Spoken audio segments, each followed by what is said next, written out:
Welcome! In front of me I have Garmin Venu 2 Plus and I'm gonna show you how to unpair this watch from the Android phone. First we need to open the Garmin Connect application on the phone that is paired with our watch.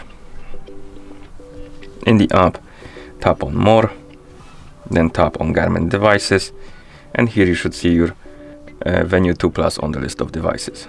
Tap on it. Now tap on the More Options icon, tap on Remove Device, and tap on Remove. Now tap on OK.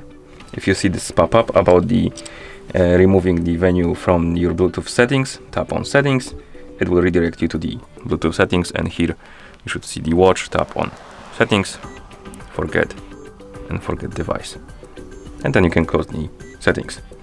And that's how you unpair this watch from the Android phone. Thank you for watching. If you found this video helpful, please consider subscribing to our channel and leaving the like on the video.